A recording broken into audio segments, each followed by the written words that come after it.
everybody. Welcome back.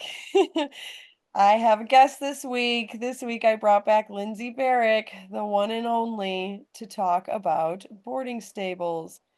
I recently had her on. We talked about being in the circus together because she did indeed go on a tour with me. Check out that episode.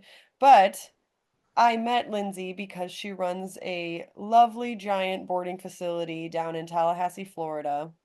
And this is where I met her giving a clinic, and then we did numerous years of summer camps and spring break camps, and that's how I met her and then drug her out on the road with me.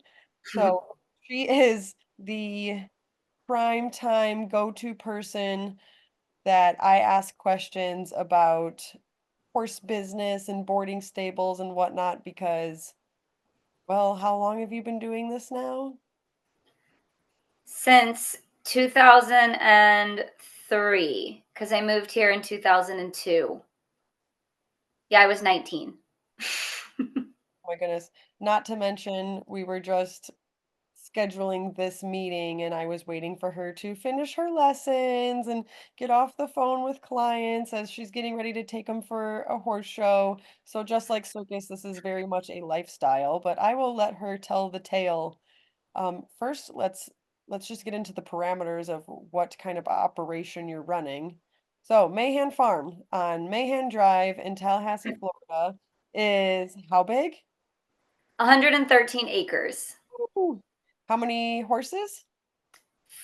50 give or take on any day, And and a half, 50 if and a half with the minis. oh yeah.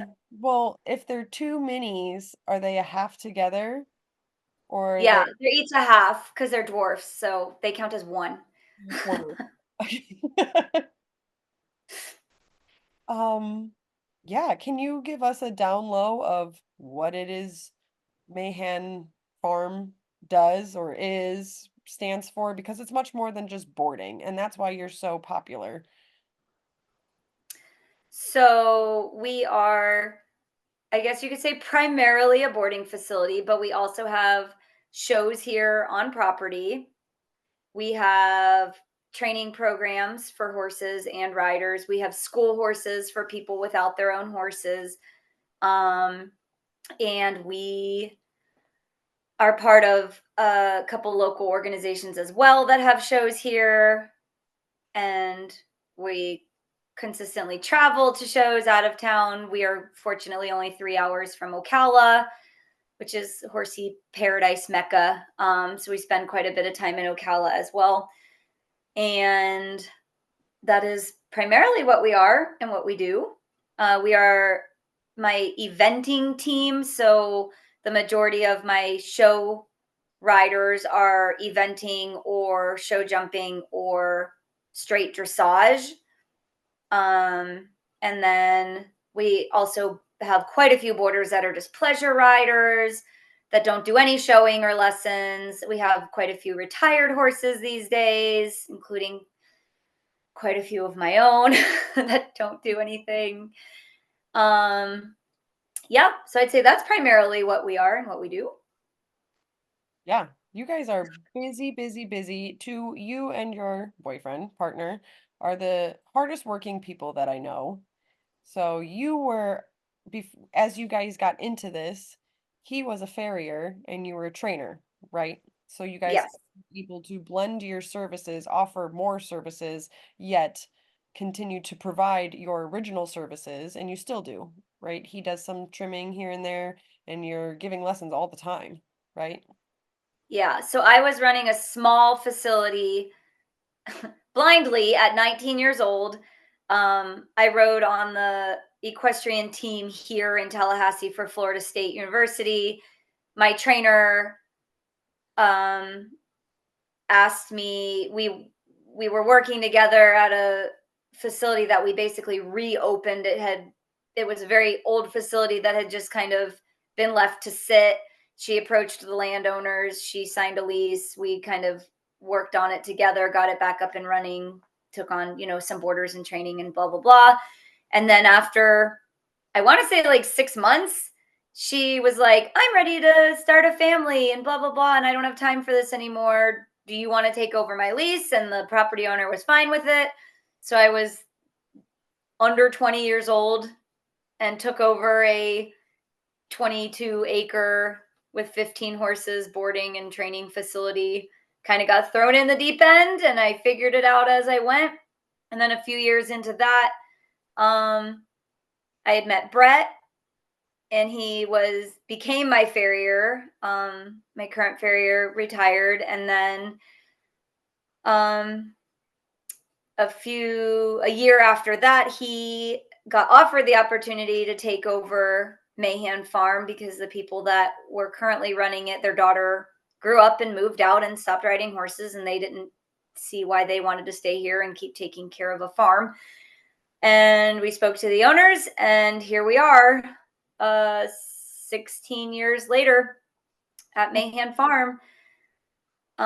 We've made a lot of changes and improvements, and I mean, there was 8 horses here when we came in, and some cows, and a bunch of barbed wire, and a dressage ring made out of cinder blocks.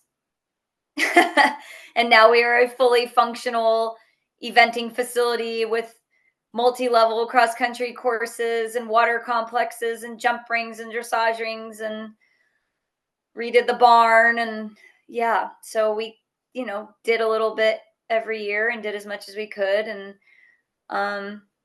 yeah, here we are.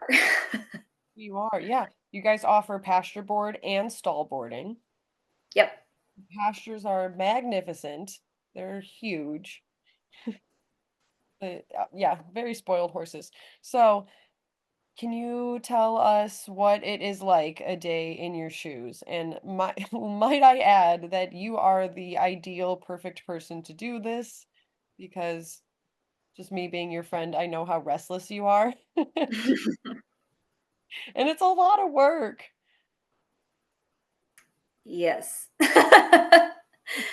um so we have a great group of boarders, and I have an assistant slash working student, but I think calling her a working student is playing down exactly what she does. So I give her more credit. And we have some boarders that do trade out for discounted board and stuff like that in exchange for feedings. So the feedings, we have 2 feeders that run AM and PM. One does the stall horses, one does the pasture horses. And that's 2 different people in the morning and 2 different people at night. So that's a whole schedule situation.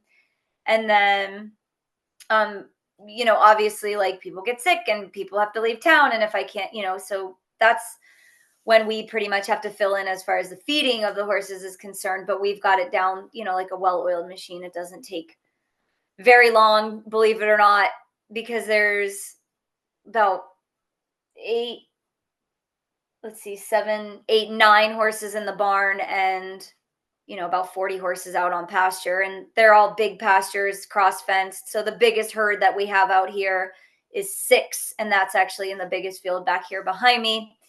And so you drive around on a golf cart to feed the pasture horses, and all the feed is preset in buckets with their names on it. They have ground feeders, and they all go to their bucket and they eat, and they live with other horses that eat the same or very close to the same as them. So was that a pause? I have a question. How big is that biggest pasture? The big field behind me, I think, is 6 acres Yes, that's at good. least. Nice. At least 6 acres. It's a big field. It is a Maybe big. 7. Okay, continue. My Um and then uh so feeding the pasture horses actually doesn't really take that long. It takes about 30 minutes to drive around and feed everybody, because when you're done feeding, then you'll preset all the feed buckets for the next feeder. So that way, if there's like a storm coming in or something and you just want to be able to hop in the golf cart and go feed, and you don't have to take the time to set it. And so you just drive around and everyone has a bucket with their name on it, and dump, dump, dump, and then refill the buckets and for the next feeder, and then you're on. And then the stalls, there's 9 horses, which they really only come in the summer. They come in when it's 100 degrees because they have their fans, and they're all the princess horses that are like allergic to Florida, basically. Veronica can attest for that. And so same thing, drive around, dump their grain. If they're coming in, they're coming in. If they're going out, they're going out. And so the feeding wise is pretty much covered for the most part. We are only doing feedings when, there's a reason that we can't get it covered. But then we live on the mowers from spring till about November. So we have I would say November, December, January, and February are the only 4 months that we're not living on the mowers. So we have 113 acres, about maybe 4 of it is a protected area that we don't go into to mow because we can't go into it and mow. It's a wetland area. It's all pine trees. We wouldn't need to mow it anyways. And then all of the pastures have to be mowed and drug. So they get mowed in the summer. I would say every field is getting mowed at least once a month, if not every 3 weeks. They're getting drug twice a week. And we have girls that do that as well. They just drive around on a Kawasaki buggy with a drag behind them and go in the fields and play Mario Kart and run over the poops. My favorite job. I know. You just kind of put on a podcast and rock out and run over poop. It's really mindless. We have a entire fleet of 0-turn diesel mowers plus the bush hog on the tractor. We'll be out there, 3 mowers and a bush hog going out back all at the same time. And we're all, when we have shows, everything's got to be pretty nicely manicured. And we tend to keep it pretty nicely manicured. And then when something doesn't need to be mowed, you strap on the backpack and you start weed eating wherever the mowers can't get. So you just Dora the Explorer style, but with a weed eater. Which can get pretty bad when the heat index is up over 100, 110, 100% humidity. Gets pretty wild. I'm trying to think. Plus, I'm teaching lessons in between all of this in and out. So in the summer, I teach in the mornings and the evenings, and then we pretty much, do manual labor in the hot parts of the day because we don't want to stress the horses out during the hot part of the day. So we stress ourselves out instead. So dragging arenas, dealing with the fact that in the summer it rains pretty much every day in Florida. So worrying runoff and the, always looming scary hurricanes that come out of the Gulf, which is just absolutely petrifying. No stars, thumbs down on the hurricanes. And oh my God, it's just so much. So we also deliver hay. So constantly either having people coming in with trucks to pick up hay. And so loading stuff with the tractor or loading up our trailers to deliver hay. Constant maintenance on everything, all the buggies and golf carts and mowers and tractors and oh my God, my head's spinning. Fix a spreader. Spreader, the poop spreader. That's really fun to fix. The tools and does it no yeah. The last time it broke was when you and I were out of the country, and I had to call the company and order a new one that was delivered the day we got back in the country. Right. So the thing about being a barn manager is you're never off. Right. You are off because you covered the work. So you are off because you planned ahead, you had your feeders lined up, and then you had someone your assistant covering the lessons. You can make your own schedule, but you need so much to have your back. Yeah. And fortunately, you and I went on that vacation when it was, that was the beginning of March. So it was right before it got into crazy mowing season, because typically we can push to the end of March and then we're full blown.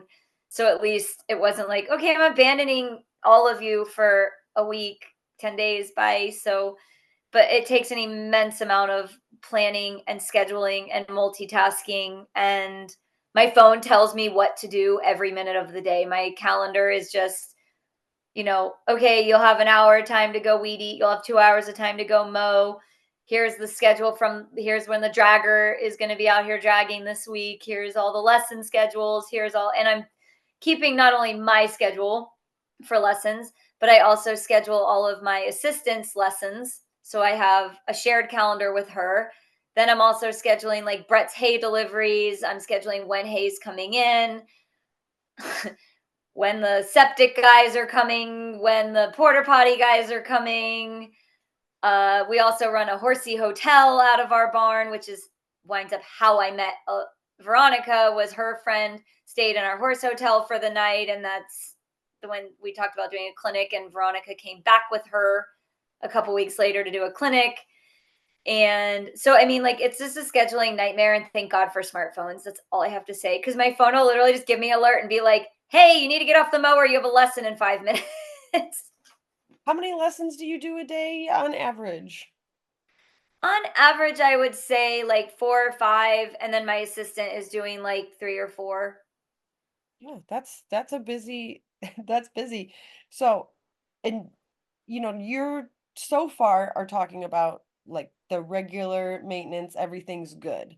Now, as a barn manager, you've also probably had plenty of emergencies you've dealt with. I mean, it's kind of like anything that would be not an emergency to like a normal person is an emergency at a horse farm. So something as silly as like, oh, the septic in the barn bathroom is full and the toilet isn't flushing. Okay, well, there's 40 people out here that want to use that bathroom on a daily basis. So, like, if the septic guy can't just run out really quick and empty it, then I have to put a sign up that's like, sorry, can't use the bathroom. Walk to the back where the show porter potty is. Um, so it's just like little things like that. Like, a broken water pipe. Okay, cool. Like a normal person, they're like, I'll call the emergency plumber and he'll come out and he'll fix it. Well, on a horse farm in the middle of summer, a broken water pipe means cutting the water off on the whole property. And now you have 50 horses that may or may not have access to water because a lot of them have automatic water buckets that hold, 3 to 5 gallons of water, but they automatically refill as soon as the horse drinks out of it. So they have fresh water all the time. But if we have to cut the water off because we now have a flooding issue where a water main burst, now those horses that have only 3 to 5 gallons of water with 2, 3, or 4 horses in their field, now we have to go bucket water into troughs to make sure. I mean, like, so little things that wouldn't necessarily be an emergency at your house. Like if the sprinkler head busts and you have to turn your water off for an hour to fix the sprinkler head, fine. Water main breaks out here. I got to wait an hour for a plumber to get here, another hour for them to fix it. So now it's an emergency because it's 115 degrees outside. So we're bucketing water across the property, which requires a lot of teamwork. And obviously, like, horses are not geniuses, to put it nicely. They do dumb things accidentally all the time. If you've not ever owned a horse before, it might not make any sense, but they literally try to commit suicide. I don't know how else to explain it. You'd be like, why would you walk into the chest high bushes? What is in there? There's nothing in there. Now you're stuck in there. Now you've got this cut. Now you need stitches. Now I need to call the vet. Now I need to hook up the trailer. Now, like why would you eat the random piece of plastic that blew off of the road into your pasture? Now we have to go to the vet. Now you have to get that removed. Now you like they're just something else. So even something as little as I was telling Veronica, we had a huge storm last week. Everything was flooded.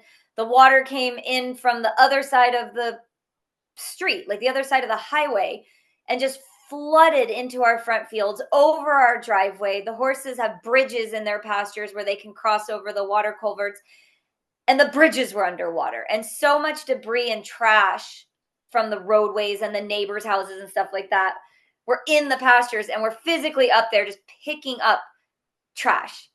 Not even necessarily like big pieces of trash, but horses will eat.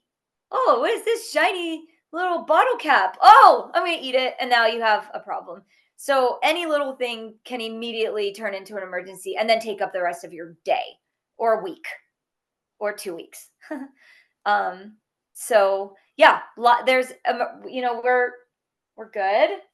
I'm like staring at the horses out the window. I'm like, don't get any ideas, but um, yeah, so dumb things happen. Water pipes. Now, thankfully, we don't get a lot of freeze problems. We are in North Florida, and we do get quite a few nights that are freezing or below freezing in the winter, but nothing like Veronica's stuff that makes me want to throw up. But when we do have freezes, because it's Florida, the pipes are not buried very deep, so we have to turn the water off.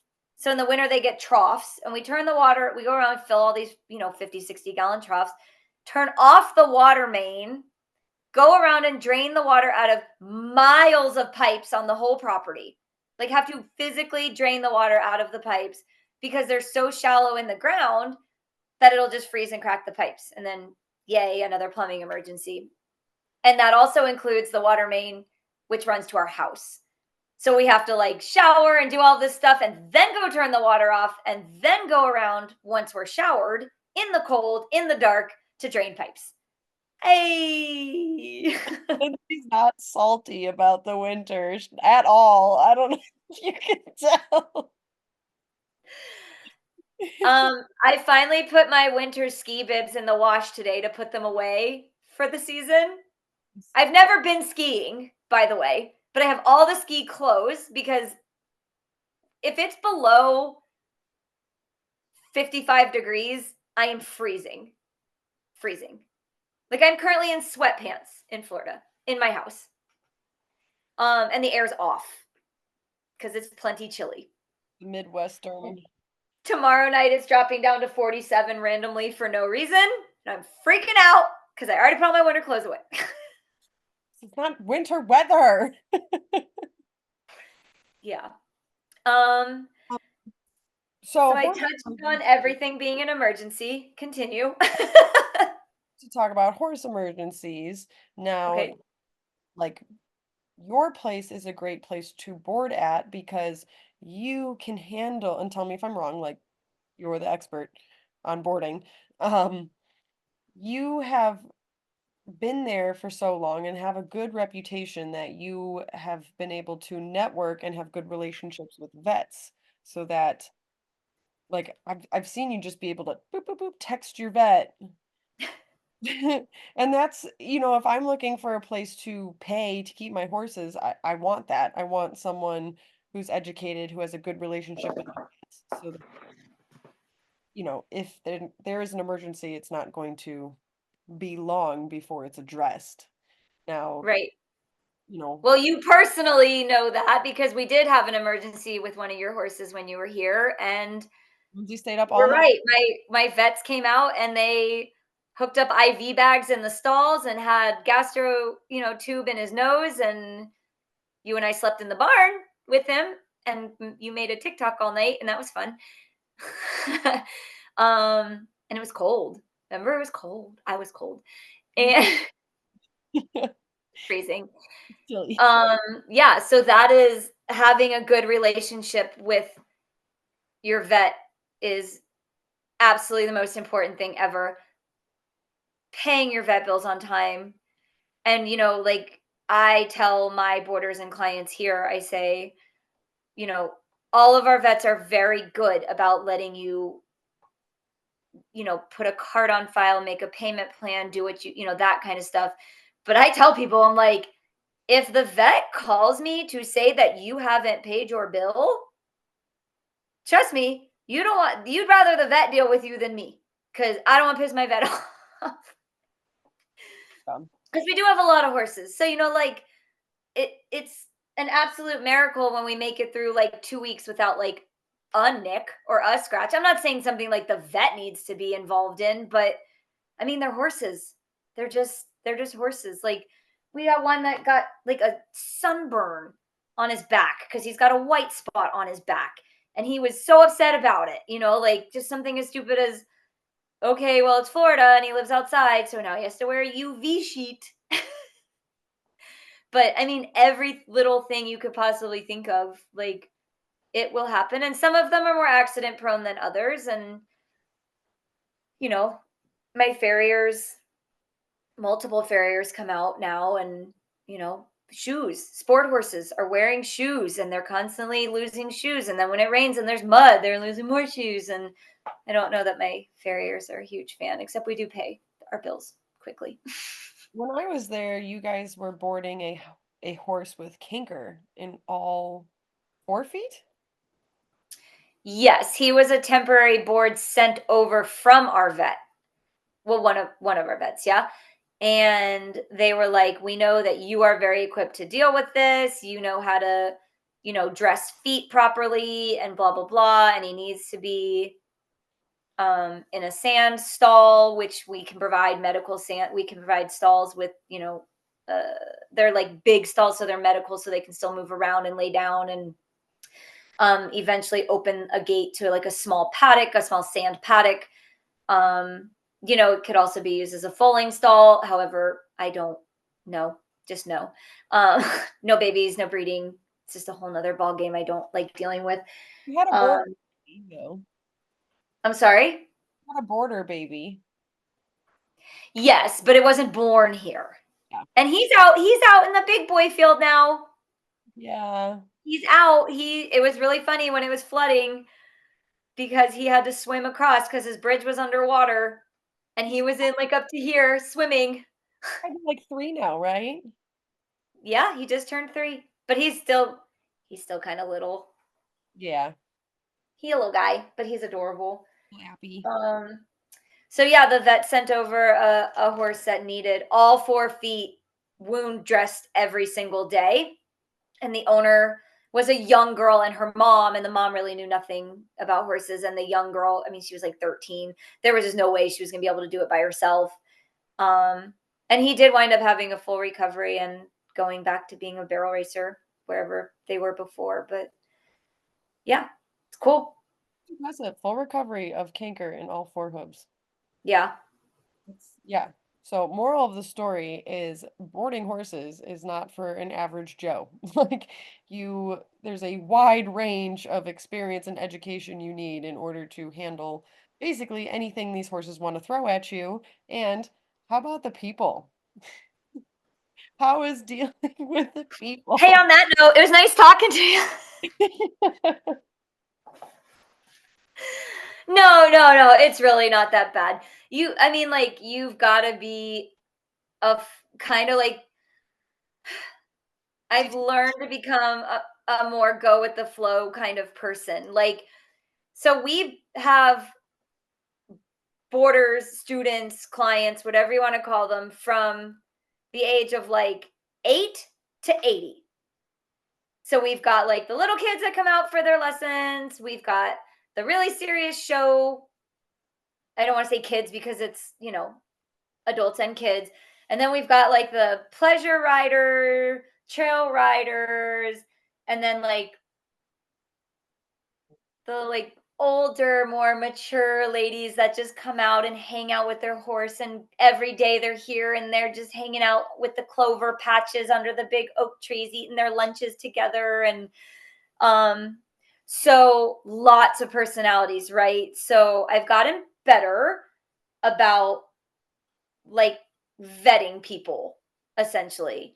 Not that I'm trying to be like, oh my God, I don't like you, but are you going to more or less mesh with what we have here? We are very different than I would say most farms that I've ever been to, because we do have that wide range and we have show people and retired people, and like, so it's all over the place. And making sure that, because this is my livelihood, but it is also my family, right? So these people that are here are, very emotionally invested in Brett and I as well.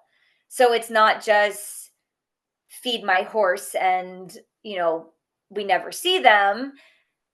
It's everybody's got to be able to get along and mesh. And we've done a really good job of kind of building that family. And it's really cute to see, like, the little kids helping the old ladies and the old ladies telling the little kids stories. And, can I give you $5 to brush him while cuz I can't come tomorrow, and just it's great. And I don't um have anybody that, doesn't fit into that kind of laid back, go with the flow mentality.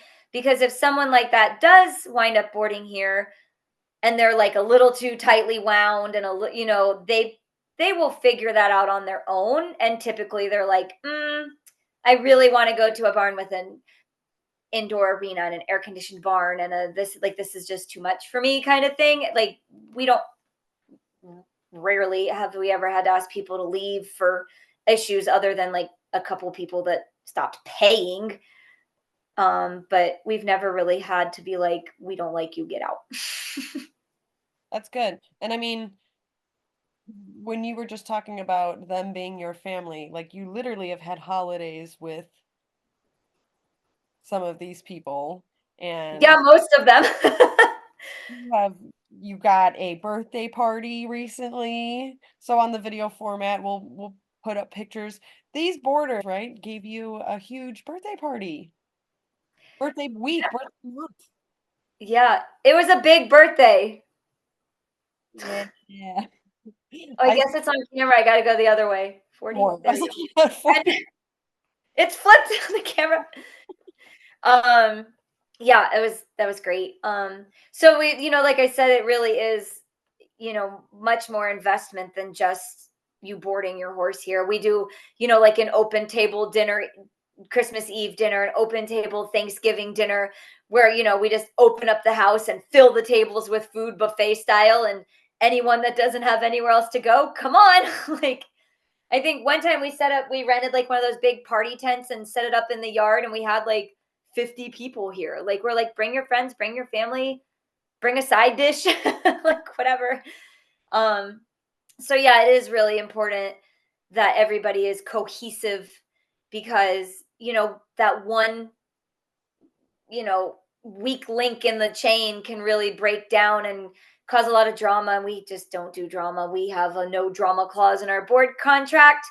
Um, an incredible attorney that wrote up our board contract found a case in Texas where this no drama clause in the boarding agreement actually stood up in a court of law. So it was then added to our board contract.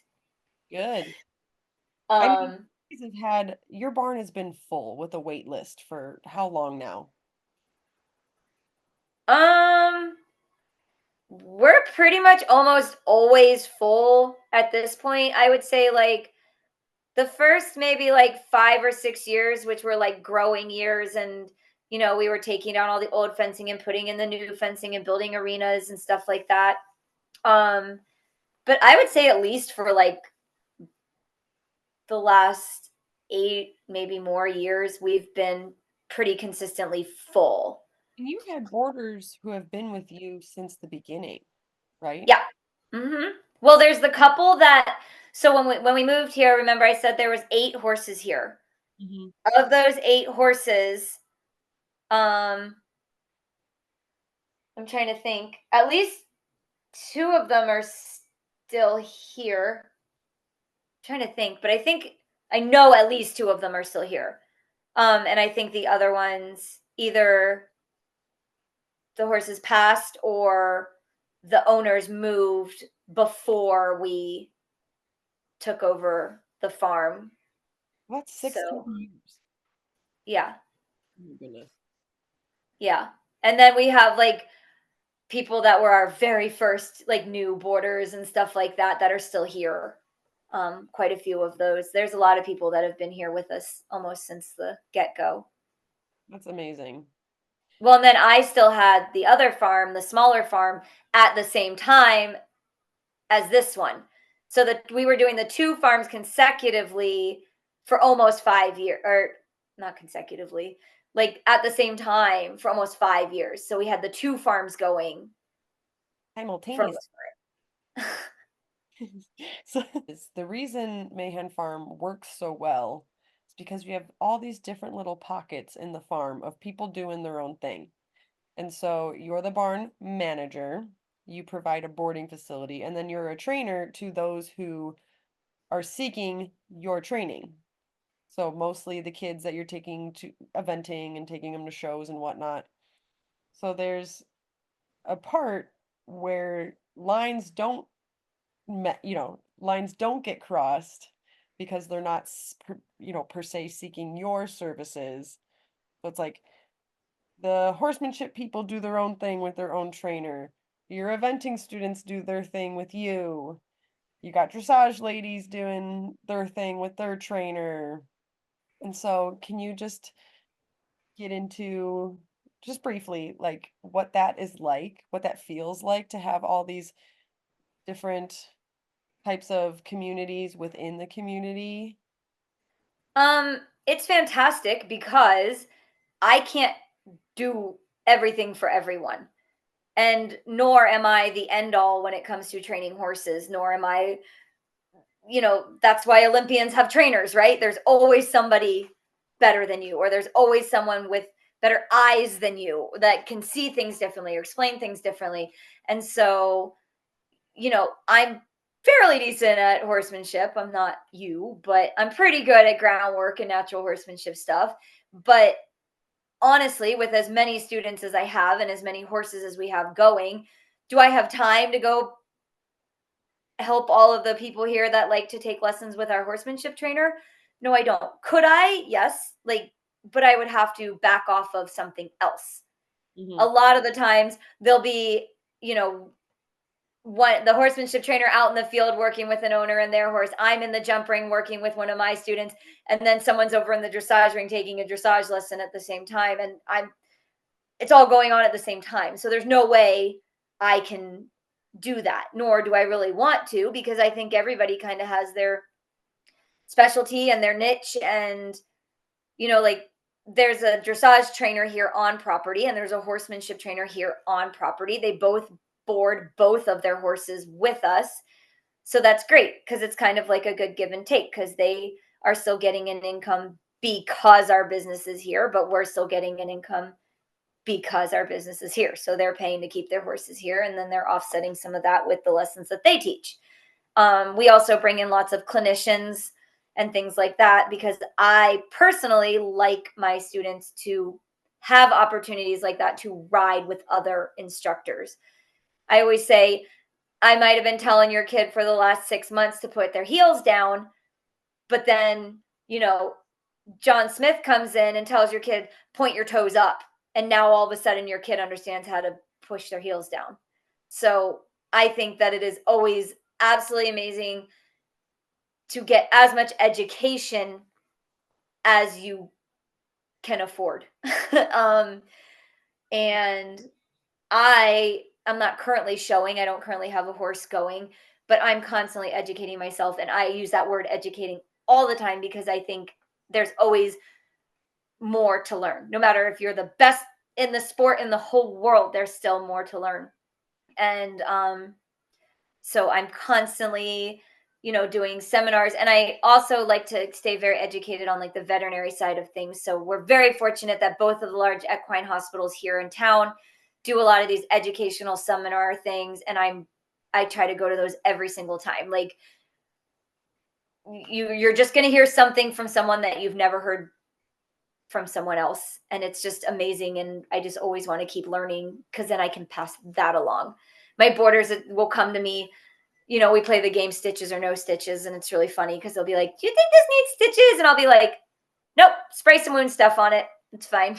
Like, and they trust me because they know that I'm educated. I'm not a veterinarian, however, I stay very up to date on a lot of that information because I don't like feeling like I don't like feeling like I can't help. And you work for a vet sometimes. Yeah, an equine dentist. She's a veterinarian that just does dentistry. I worked for her for about 10 years. We're really good friends. She was very fortunately able to hire a full-time girl that could travel with her everywhere because I was just like her regional for this area.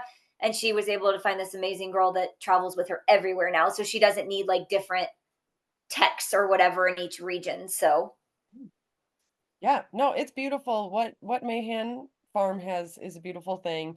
Like everyone has their niche, everyone respects each other, even though one group might be working on this and another group might be working on this because commonly, and the reason I ask that is because a lot of stables stick to what they do and what they do only. Some of them don't allow out of house trainers.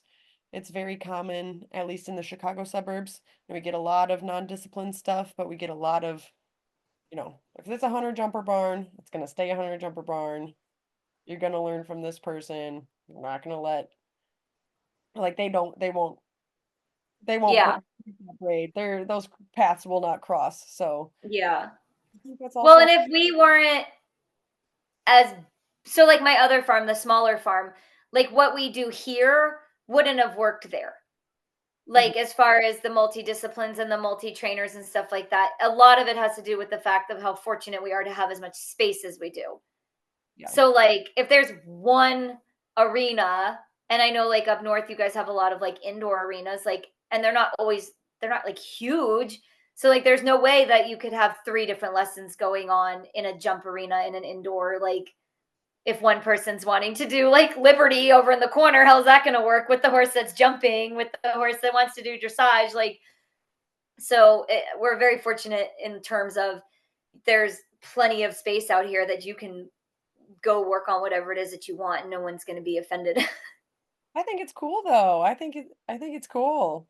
Like that's how someone can ride their event horse and one day throw a Western saddle on and be like, "Hey, I don't." Yeah, Speaking of, because you've been doing this for so long, you have literally watched kids turn into adults, and we were just talking about this.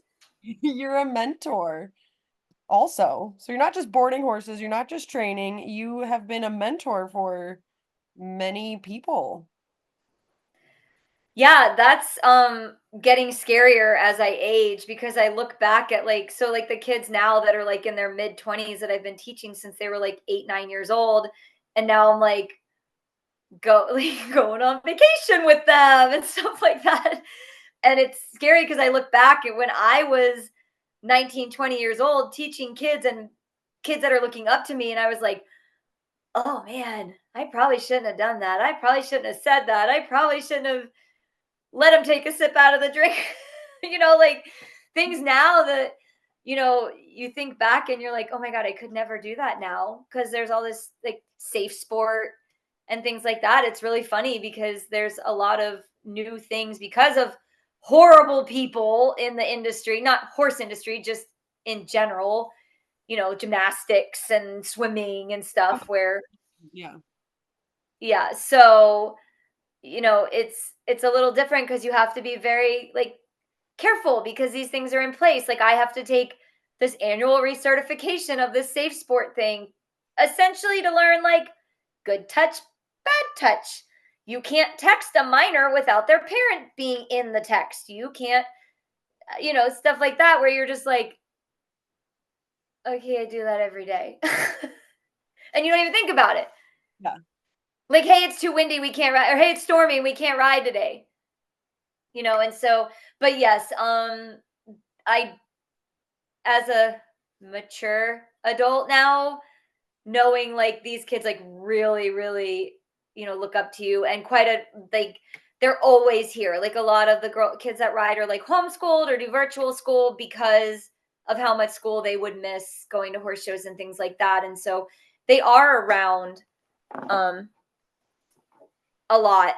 And we have a bunch of like living quarters campers and stuff like that down by the barn, and the kids will stay down there sometimes with their parents, sometimes with each other. I'm talking like teenagers, not little kids, like 15, 16-year-old kids. And they'll stay here, down by the barn in a camper for, couple nights so that they can ride every day because they live too far away for their parents to drive them back and forth and blah blah blah, and they get on their laptops and do their schoolwork at night. And so it's a lot, and it's funny sitting here like saying it all out loud, like like I'm just thinking about, oh, I was supposed to get up with the mower guy who's picking up the mower tomorrow morning to fix and blah blah blah. Like So yeah, it's a lot, but I love my kids. I love my students. I've got such a cool group right now, and just watching them grow up, like they're all, oh my god, they're getting their driver's licenses. It's so weird. I mean, the first time it's 2024. First time I did anything at Lindsay's place was 2014, and we did summer camp in 2014, where literally the campers, some of them are now getting married. Like, because Yeah. I'm friends with them on social media, and I'm like, remember when you were a little camper and we made tie-dye shirts? And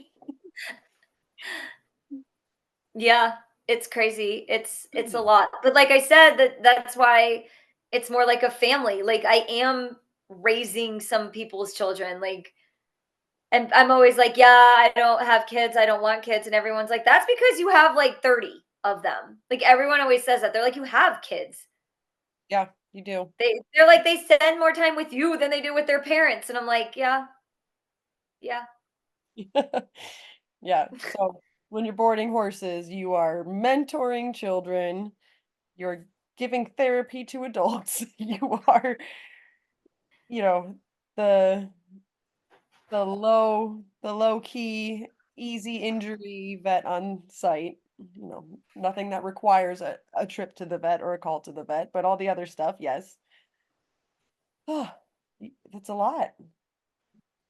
Plus the Lawn care, maintenance guy, plumber, electrician, um, small engine repair. yeah.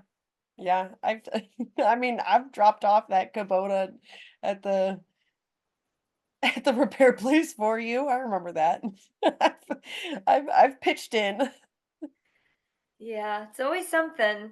Do you So, and guys then like on top of that, trying to like balance out my life with my partner and with Brett, and you know, being able to say, okay, it's Sunday, and he stopped me today and he's like, let's go get brunch. It's gonna rain. Let's go. You want to go see a movie? Like, you want, like, and being able to, like, take a step back and be like, it's okay. It can get done tomorrow, which is really hard because, there's always more to do tomorrow. So, but, and coming home, I was laughing because I took a shower before we started the video and I was like, I can't believe I'm showered and the sun's still up.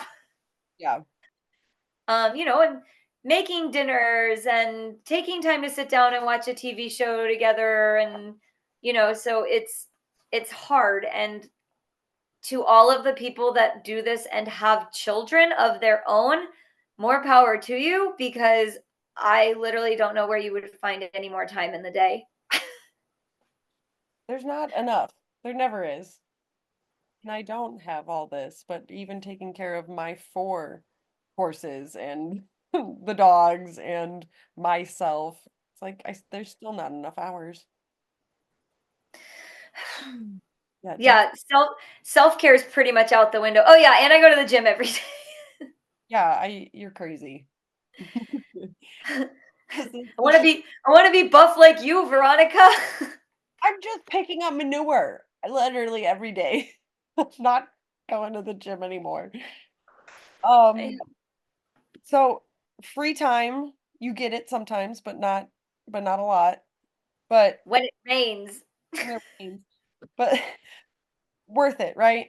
Like look at all the cool things, like the cool community and everything that you guys have built. I think it's pretty awesome. And you guys host events. You have cross country fields, you have shows, and you guys have had the world's largest bounce house and Tough Mudder. Like it just doesn't you guys have And done dog trials, the dog trial. terrier trial thing. You guys took in a lot of horses during a hurricane, right? Yeah, Hurricane Michael, when it went through Panama City, we went back and forth every single day, and we would bring supplies and feed and hay and trailers and trucks, and then we helped pull like horses out of, areas that had become uninhabitable, and we brought them back here and stuff like that too, yeah. And you take you used to at least take the minis to hospitals. Yeah, the minis and my dog were therapy certified. And when we say minis, Veronica can hopefully post a picture of them in the podcast because they are dwarf minis. They're like 90 pounds. So you can easily deadlift them up into the back seat of your car. Uh, and they have a little wagon that we put them in and we pull them down, the aisles of the hospitals and the rehab centers and stuff like that. And do Oh, some animal therapy things through the Pet Partners program and then the local Tallahassee hospital. So, Bella, yeah, did that too. Bella and Snuggles were adopted rescues, and now they've quadrupled their life expectancy, right? Yeah. Yes, dwarf miniature horses have an average lifespan of 3 to 4 years. They are now 11 and turning 12. Bella will turn 12 in June. It's amazing. So there's that. They just got clipped yesterday. That was really fun. Aww. Little potato nuggets.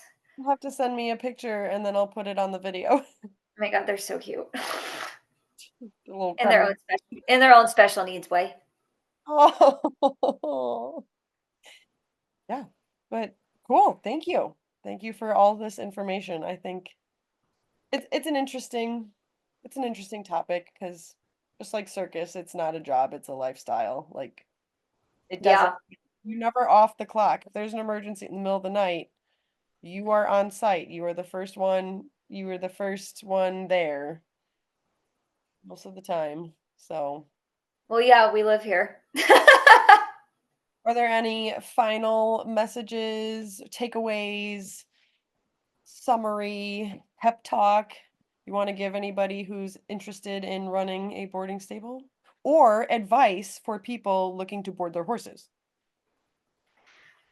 So, if you want to run your own boarding stable, start small because you know what? Even small is still a lot of work.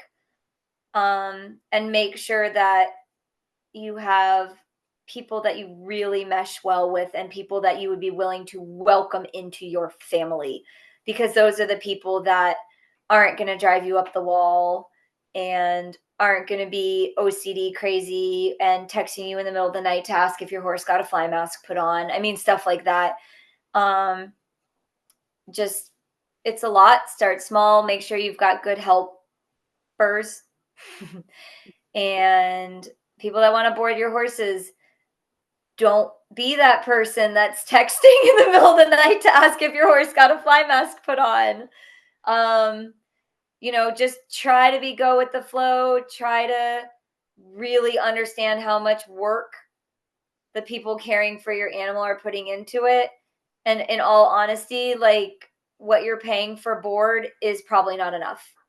Like no matter how much you're paying, it probably doesn't even touch the tip of the iceberg as to what it actually costs when you add everything up for that farm to be caring for your horse. If you start adding up machines and mowers and gas and feed and hay and repairs and just be kind to your facility managers. Brett goes, "You better let it go, honey," from the background. I heard that. No, but it's true because I did start doing numbers because I'm like, maybe I could do this, but I don't have space. Like I don't.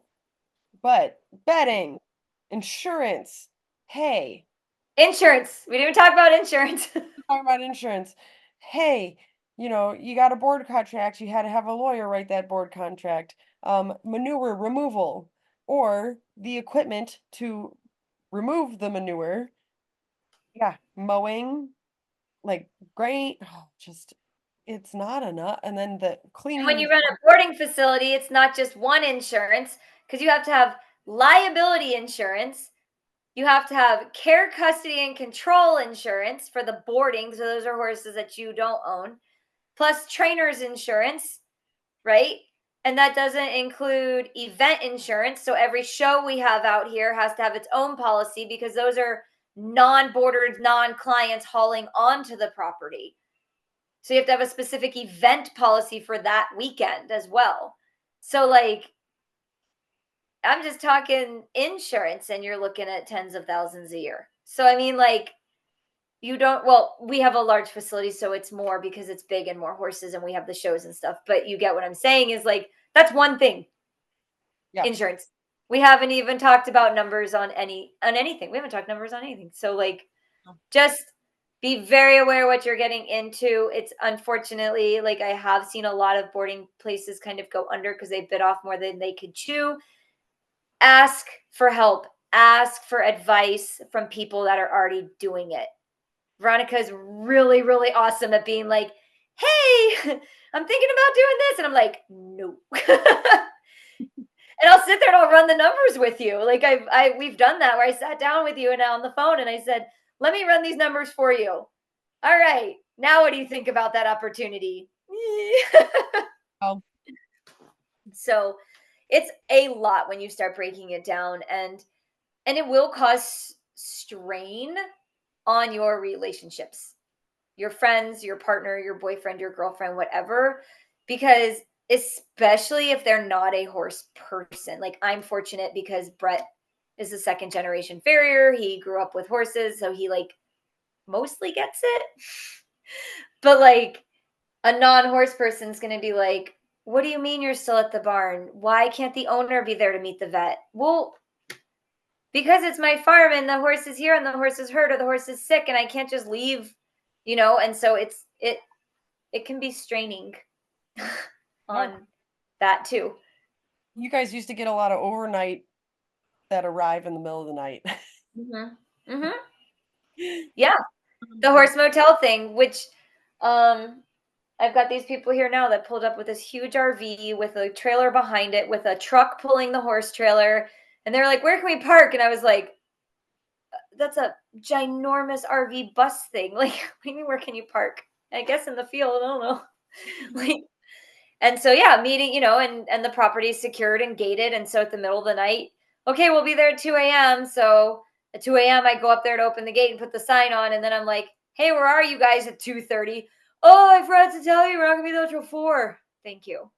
Like, yeah, so it's yeah, it's a lot of work, but it can be very, very rewarding. But let me It's tell you what, a moment. if you're in it for the money, don't do it. Yeah.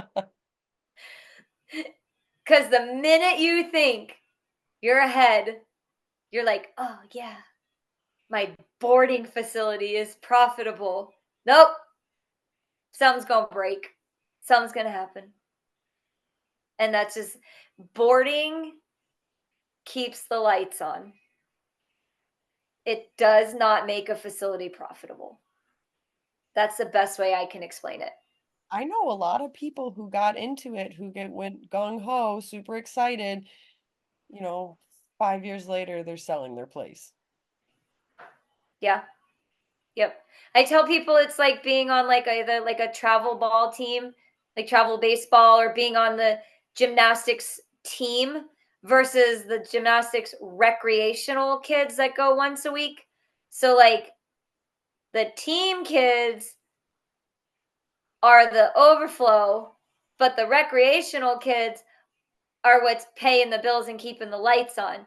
So like that's why we have such a good balance out here, because we do have the recreational and we do have the show kids and we do have the this and the that and the whatever, but like the boarding is what like keeps the lights on, right? Pays the utility bills, pays for the hay, not and the food. But like if you look at it, we're not really profiting off of board. It's almost impossible, because every time you're like, okay, well, I'm going to raise my board prices. Well, I'm raising my board prices because the cost of everything went up so high. Feed and hay and grain and gasoline and diesel to run the machines and blah, blah, blah. All of that went up huge amounts because of COVID specifically. Like when you're talking about a bag of grain that already costs $25 a bag, and we're going through 200 bags a month of just one type of grain, and it goes up.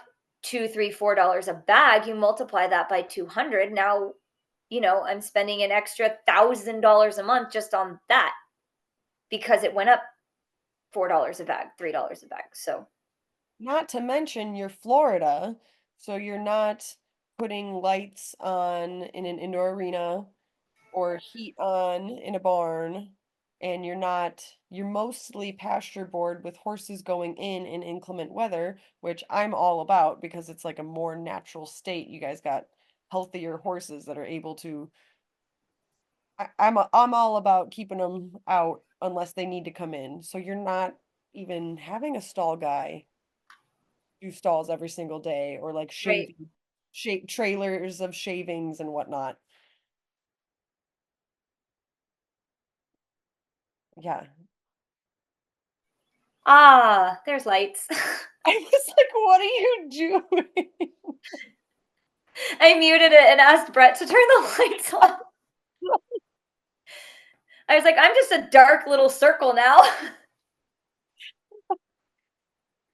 It's like, Lindsay, you went mute. Or you're Just just for once, it was 1 second. I like how your face is large in the middle of my computer screen and you're trying to be low key. Oh, amazing. Well, thank you so much. Again, if you guys have questions, Lindsay's been around doing this successfully for 16 years, so that's she's the one for real advice. Thank you. Thank you so much. And I'm sure I'll bring you back for some other reason. Bye. Bye. Okay.